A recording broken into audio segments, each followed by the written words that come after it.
السلام عليكم. السلام. كيف حالك محمد؟ الحمد. كويس؟ طيب. صديق، أنا نفر فاعل خير. نعم.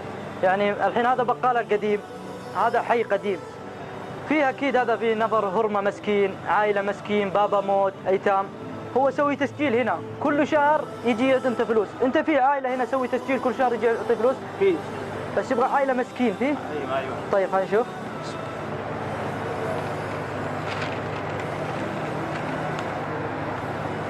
هنا في 450 ريال. 450 ريال. فين؟ أيوة. هو السكن هنا؟ أيوة. قريب؟ يا قريب.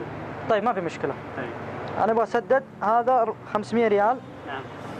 بس أنا يبغى أنت يعطي نمبر هذا عشان أنا أكلم هو، أنا كلام خلاص سدد بقالة. إن شاء الله. في نمبر هو؟ أيوة. كم؟ 055. دقيقة.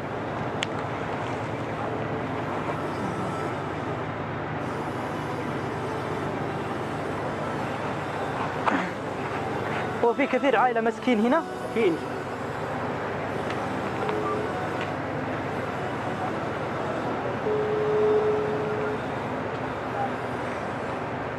450 ريال. شكرا.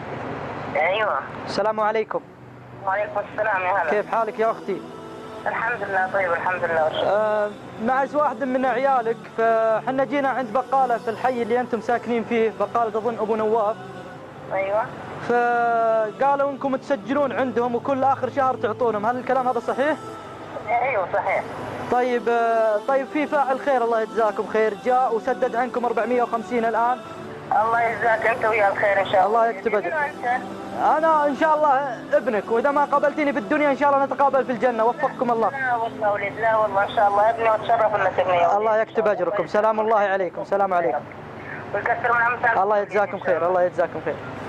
شكرا يا حبيبي.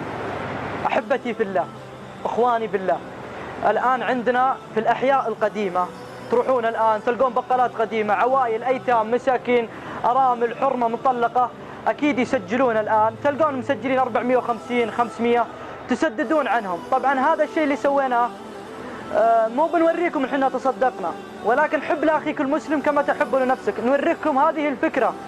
الله الآن أنت راعي بيت، الآن أنت وزوجتك وأولادك سددوا عن الناس، ادخلوا السرور في قلوبهم.